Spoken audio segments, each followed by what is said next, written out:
Saya coba melihat secara strategis dulu, Mas. Oke. Ya, jadi kalau kita lihat dari presidensi Pak Prabowo, beliau mempunyai kepentingan yang sama saat ini, yaitu bagaimana merestore public trust. Dan public trust itu berbeda dengan public satisfaction. Kalau public satisfaction itu bicara mengenai review perasaan dari rakyat terhadap polisi-polisi pemerintah jangka pendek di tingkat harian, tapi kalau public trust itu bicara mengenai bagaimana rakyat percaya terhadap integritas, konsistensi, dan juga orientasi jangka panjang pemerintah untuk mengubah keadaan secara fundamental. Dan menurut saya Pak Prabowo di sini mempunyai kepentingan bagaimana restorasi terhadap government itu bisa terwujud.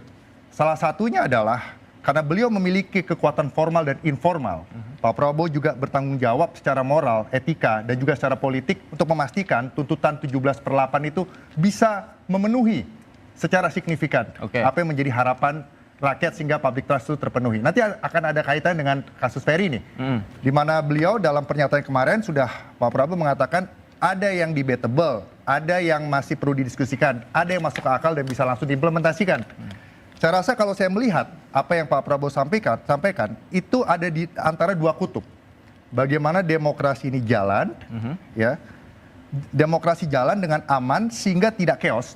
Sementara keamanan itu tidak bisa tanpa demokrasi. Berarti itu kan merupakan suatu yang otoritarian. Nah sekarang fenomena yang terjadi ini di mana ada grievances, ada transisi kekuasaan dari pemerintah sebelumnya dan ke Pak Prabowo. Fenomena seperti ini saya rasa beliau sudah secara eksplisit mengatakan selesaikan di ruang dialog. Karena ketidaksepakatan politik di dalam era demokrasi, Pak Prabowo cukup paham saya rasa, bahwa harus diselesaikan sebaik mungkin di tingkat persuasif. Dan memang dari negara itu mempunyai cobaan lebih besar untuk menurunkan grade itu dengan political pressure, memainkan instrumen hukum dan juga politik untuk menekan non-state actor. Artinya itu juga berlaku dalam kasus Ferry. Dalam kasus Ferry, ruang dialog ini terbuka, artinya restoratif justice ini memungkinkan untuk dilakukan. Ya, justru menurut saya Pak Prabowo melihat ini sebagai suatu dialektika untuk mencari titik terang baru bagaimana mengubah keadaan ke depan. Saya melihat seperti itu. Saya tangkap. Bung Refli? Dari perspektif hukum, dari Mbak Nina ya dari perspektif demokrasi ya, bahwa ada persyaratan dalam kehidupan demokrasi harus dipenuhi. Tadi udah benar, Mas Refli juga dari hukum tata negara, dan dari Pak Iskandar sudah menjelaskan SOP dan norma di dalam leadership TNI, ya, dan juga bagaimana kita harus kembali ini ke kerangka Pancasila sebagai way of life dan strategi culture kita, termasuk dalam menghadapi tantangan bersama. Karena ujung-ujungnya ini adalah proses dialektika untuk mencapai collective will yang diharapkan. Saya mencoba melihat dari perspektif Pak Prabowo. Saya mencoba membaca pikiran beliau. Yang pertama, beliau sekarang dalam posisi harus merestore public trust. Itu. Dan sekali lagi, public trust berbeda dengan public satisfaction, kepuasan publik. Jadi beliau sekarang akan melakukan apapun untuk memunculkan, meneguhkan keyakinan masyarakat bahwa pemimpin dan pemerintah memiliki integritas, konsistensi, dan orientasi jangka panjang untuk kepentingan bangsa. Karena ini adalah modal awal legitimasi. Nah, dua hal yang sekarang Pak Prabowo saya lihat harus address langsung adalah isu yang sedang kita bahas mengenai aktivis demokrasi yang bersuara di ruang cyber, dan juga untuk 17/8 demand. Dan untuk 17/8 demand itu, kalau itu terpenuhi, nama beliau baik. Beliau bisa merestore public trust. Tapi kalau itu dianggap tidak terpenuhi, nama beliau jelek. Karena biar bagaimanapun beliau mempunyai kekuatan informal untuk mempengaruhi DPR mengeluarkan outcome yang diharapkan bisa memenuhi harapan masyarakat. Nah, terkait kasus siapa namanya? Ferry. Saya mau mencoba melihatnya begini ya, Mas ya. Dan saat cyber ini backgroundnya adalah seorang Kopassus. Ya.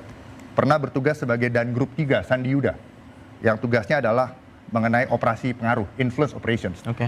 Seperti tadi Pak Iskandar bilang, maksudnya adalah baik. Bagaimana publik ini terdidik dengan adanya informasi-informasi yang beredar, ya, dengan segala simpang siur, ya, dalam systemic interactions yang kita hadapi selama 2 bulan terakhir sebagai residu dari transisi kekuasaan masa lalu.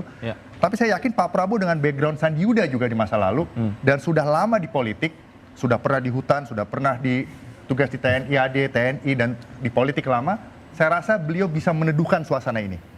Bagaimana ini akan mencari titik temu yang beliau sudah bilang, ya, yaitu kita kembali ke ruang persuasi. Penyelesaian demokrasi, democratic disagreement itu, masalah disagreement dalam demokrasi dipersuasi. Bukan di level political pressure dan political violence, karena itu bisa di-grade lagi menjadi civil war. Jadi saya mau kembali melengkapi apa yang disampaikan Selvi, Mbak Nana tadi. Kembali ke bagaimana nggak ada again. Saya nggak setuju. Saya nggak setuju. Tapi saya sampaikan dengan diplomatis.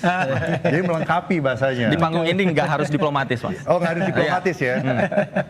Jadi bagaimana sekarang yang penting tadi udah disampaikan kan, di era 10 tahun yang lalu merasa banyak kriminalisasi terhadap aktivitas demokrasi, partisipasi publik dan juga ekspresi dari pikiran ya, yang merupakan elemen utama dalam demokrasi.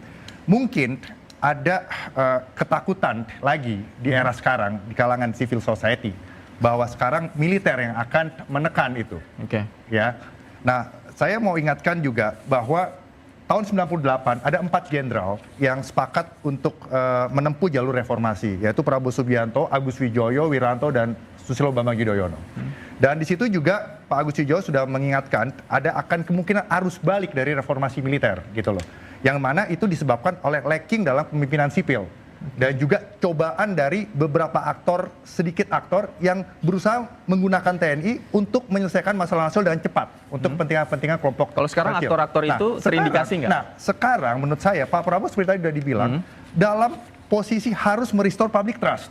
Jadi semuanya harus dinegosiasikan dengan publik sehingga publik percaya dengan beliau. Kalau publik sudah percaya dengan beliau, beliau pasti akan mendapat dukungan yang begitu besar untuk mereformasi semua keadaan tadi, transformasi nasional seperti Pak Iskandar tadi sampaikan.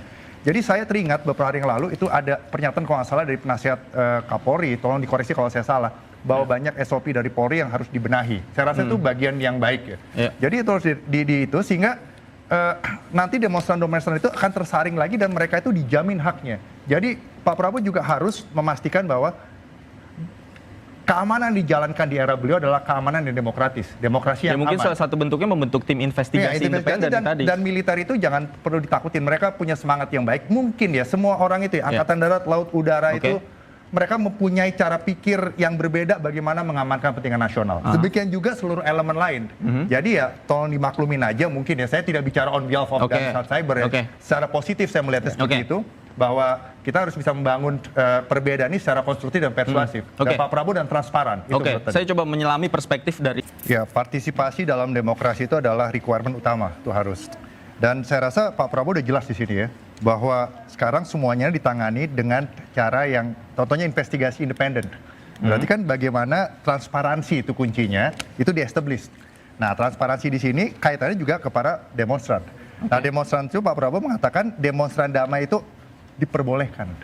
Itu hak politik, hak demokrasi. Aparat yang salah, itu juga ditindak. Ada yang dipecat bahkan. Jadi, saya rasa posisi presiden saya lihat dari polanya sekarang ini adalah against, melawan demonstran yang merusak, dan juga keras melawan aparat yang berlebihan. Nah, jadi yang sekarang perlu dilakukan adalah bagaimana kita bisa melihat manifestasi dari semua harapan rakyat ini di 17/8. Dan bagaimana Presiden Prabowo menggunakan kekuatan formal dan informalnya dengan transparan menegosiasikan itu dengan rakyat.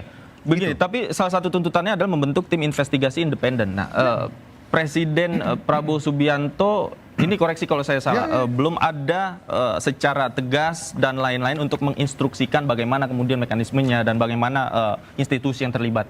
Iya, saya cukup tahu cara pikir beliau, saya baca ya. Kelihatannya dari acara ini beliau akan mendengar masukan dari Mas Refli, dari Mbak Nana, dari Laksamana Iskandar, dari kami gitu. Bahwa bagaimana, kan makanya beliau bilang dipikirkan nanti. Nah, kita beri masukan itu. Yang penting bagaimana eksistensi dari tim investigasi itu terbentuk, siapa yang di dalamnya.